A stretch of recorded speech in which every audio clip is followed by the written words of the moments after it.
Saudações pessoal, professor Alexandre Basile falando. Vocês que me conhecem sabem que há bastante tempo eu venho dizendo que para trabalhar com sistemas eleitorais é preciso bastante humildade, porque é uma das poucas disciplinas do direito que envolvem ciência política, história, muita aritmética e muitas vezes impactos absolutamente desconhecidos se não houver modelação matemática. Então peguei aqui o resultado do Amapá das eleições de 2022 e estou considerando este resultado para que a gente faça uma análise sobre as novas regras da proposta da mini-reforma. Então vamos lá. A primeira coisa que eu fiz foi pegar aqui os resultados que estão no relatório de totalização expedido pelo próprio TRE do Amapá. Então estão todas as votações aqui dos partidos e federações. O total de votos válidos 423.017, 8 cadeiras em disputa, quociente eleitoral calculado igual a 52.877. Bom, então agora vamos partir das regras criadas pela Comissão de Mini-Reforma Eleitoral para as eleições de 2024 e vamos colocar essas regras em prática para a gente analisar quais seriam os impactos. Então o que diz a primeira regra da primeira fase no sistema polifásico criado pelo Congresso? A distribuição das cadeiras para a Câmara dos Deputados, Assembleias Legislativas, Câmara Distrital e Câmaras Municipais será feita pelo sistema proporcional em 4 fases, conforme as regras estabelecidas nos artigos 106 e 112. Qual é a primeira regra, então? A primeira coisa, que está lá no parágrafo único do 105A, é que para acesso às cadeiras será exigido do partido que tenha obtido votação igual ou superior ao quociente eleitoral. Então, primeira regra, só entram os partidos na primeira fase, só entram os partidos que alcançaram o quociente eleitoral. Então, vamos já colocar nossa primeira regra em prática. O quociente eleitoral é igual a 52.877, então quais seriam os partidos que entrariam? Vamos ver. Qualquer partido que tenha mais votos do que 52.877. Nesse caso, todos esses aqui estão fora da primeira fase, concordam? Observem, todos esses têm menos de 52.877. Então só vão entrar aqueles que tenham votação igual ou superior ao quociente eleitoral. E também só vão entrar os candidatos que tenham obtido votação igual ou superior a 10% do quociente. Ou seja, eu preciso agora distribuir as vagas e saber se o partido que vai ficar com a vaga tem candidatos com mais de 10% do quociente eleitoral. Então, 10% do quociente, 5.287. Então, eu preciso ter certeza que os candidatos que ficarão com as vagas têm mais de 5.287 votos. Aqui a gente já sabe que o PDT ele tem pelo menos 4 candidatos que preenchem o requisito dos 10%. Então, vamos continuar. Na primeira fase, a gente já preencheu os requisitos. O único que preenche os requisitos é o PDT, então a gente já colocou esses requisitos aqui na planilha. O que vem em seguida? O que vem em seguida é que ele vai dizer lá no artigo 108 que, na primeira fase, estarão eleitos os candidatos registrados que tenham obtido votos em número igual ou superior a 10% do quociente eleitoral dentre os partidos que obtiveram o quociente eleitoral, tantos quantos o respectivo quociente partidário indicar. O que ele está dizendo aqui, pessoal, é que eu vou ter que considerar as regras anteriores e vou distribuir as vagas conforme o quociente partidário, tantos quantos o respectivo quociente partidário indicar. Então, nessa fase, eu só distribuo as vagas do quociente partidário. O que é isso? Vamos para cá. Como é que eu vou distribuir isso, então?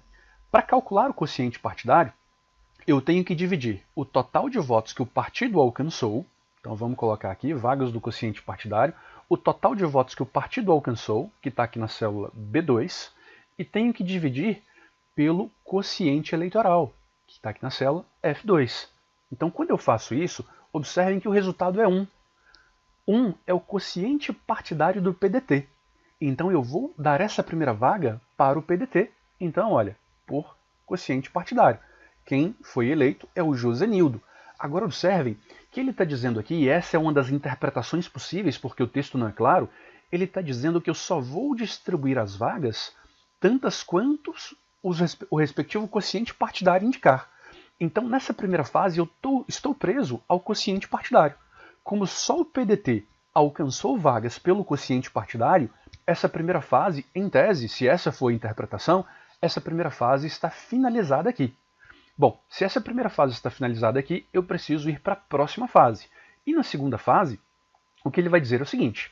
Na segunda fase, os lugares não preenchidos na fase anterior serão distribuídos entre os partidos que tenham obtido votação igual ou superior ao quociente eleitoral. Mais uma vez a gente volta aqui e continuamos apenas com o PDT, ok? Bom, vamos ver então. Continuamos apenas com o PDT porque só ele tem votação igual ou superior ao quociente eleitoral. E aí ele vai dizer que eu vou dividir o número de votos válidos do partido pelo número de lugares por ele obtido, mais um, cabendo ao partido que apresentar a maior média um dos lugares a preencher, desde que tenha candidato que atenda à exigência de votação nominal mínima. Então, olha só, ele está dizendo que eu vou pegar a votação do partido, vou dividir pelo número de vagas que ele obteve mais um, então que seria dividido isso aqui por 2, e aí quem obtiver de todos esses, de todos que vão participar dessa fase, quem obtiver o maior resultado é quem fica com a vaga. Contudo, pessoal, observem que eu só tenho um partido apenas, que preenche o requisito de ter alcançado o quociente eleitoral. Então aqui a gente não sabe, o texto não é claro, se eu vou continuar o processo, mesmo tendo apenas um partido ou não. E aqui os técnicos que vão criar o algoritmo, eles não podem ter dúvida, eles estão presos ao texto da lei.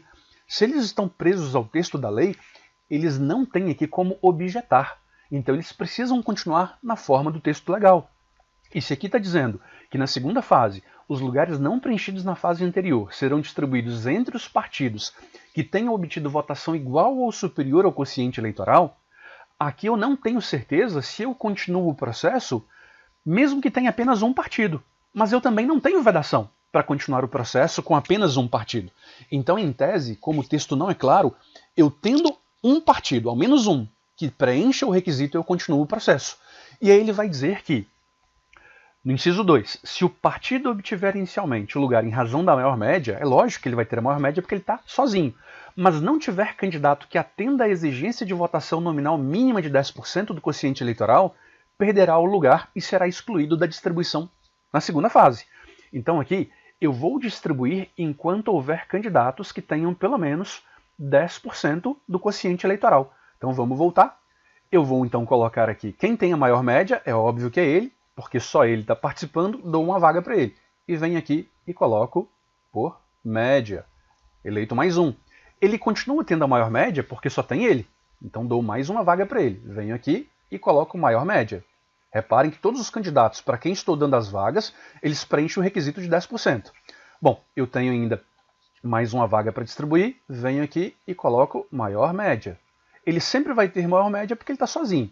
Eu ainda tenho algum candidato que preenche o requisito? Não, não tenho mais. Eu não tenho mais candidatos que preencham o requisito dos 10%.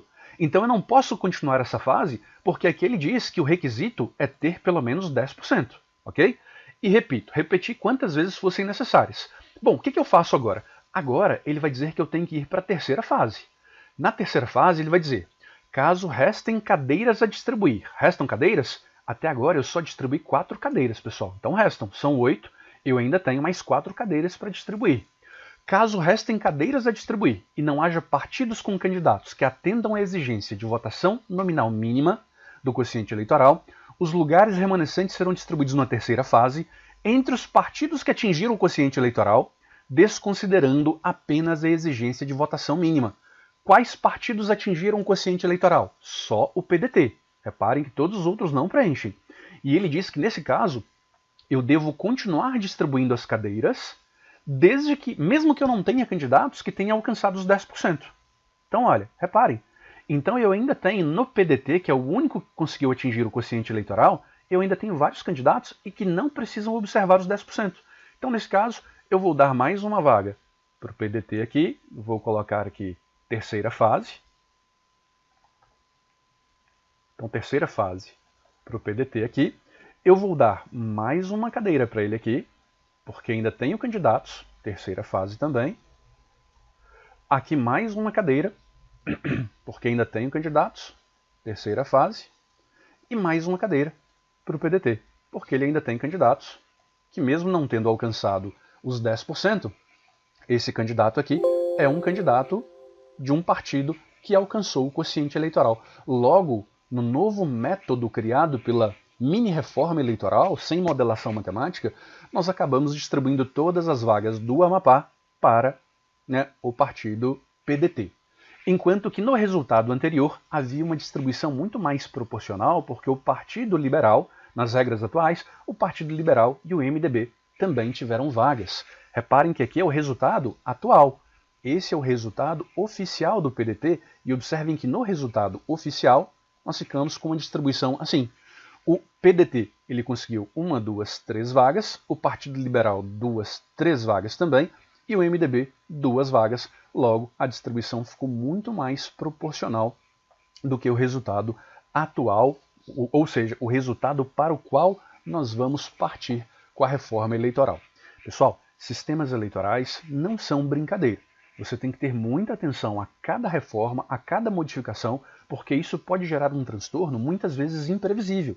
Observem que para resolver o problema, o Congresso Nacional ele precisa alterar esse dispositivo que diz respeito à segunda fase, colocando que é uma opção para resolver o problema, colocando que na segunda fase, os lugares não preenchidos na fase anterior serão distribuídos desde que haja mais de um ou mais de dois, a depender da intenção do Congresso, em alcançar ou não um resultado mais proporcional. Então, desde que haja mais de um ou mais de dois partidos que tenham obtido votação igual ou superior ao quociente eleitoral.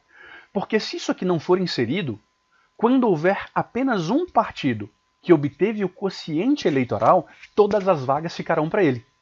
Nós teremos uma situação em que todas as vagas serão de apenas um único partido, quando apenas ele alcançar o quociente eleitoral. E aí, pessoal, a gente simplesmente está criando praticamente um distritão, um sistema majoritário às avessas.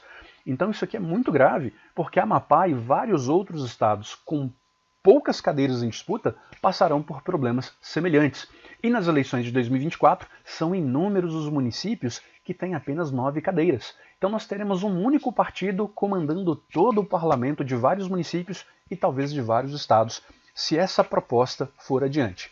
Mais uma vez eu repito, muita atenção a cada modificação no sistema eleitoral brasileiro, porque ele é complexo e essas modificações podem gerar repercussões inesperadas. Espero que o texto não passe dessa forma, espero que façam algumas modificações para evitar que esse imbróglio tenha que ser decidido pelo TSE nas suas resoluções ou até mesmo pelo STF em novas ADINs discutindo o tema. Para resolver o problema, a gente colocaria então mais partidos aqui disputando essa eleição. Se aqui eu só poderia ficar na segunda fase, observem, deixa eu só complementar que com essa solução aqui, eu não tendo mais de um partido que alcança o quociente eleitoral, eu passo para as próximas fases. E nas próximas fases, aí sim, eu coloco todos os partidos, indiferente do quociente eleitoral, para disputar as vagas, indiferente de ter alcançado o quociente eleitoral. Eu não sei se esse é o desejo do Congresso, mas seria uma solução. O ideal mesmo é a cada proposta a gente fazer uma modelação matemática para só assim a gente validar o texto e colocá-lo na lei. Espero que vocês tenham compreendido. Foi uma apresentação bem rápida, de apenas 13 minutinhos, mas só para expor o problema e as minhas preocupações com relação ao sistema proporcional brasileiro. Um grande abraço do professor Alexandre Basílio. Se você assistiu até aqui, siga lá nas redes sociais, @prof.alexandrebasilio, e vamos juntos. Grande abraço.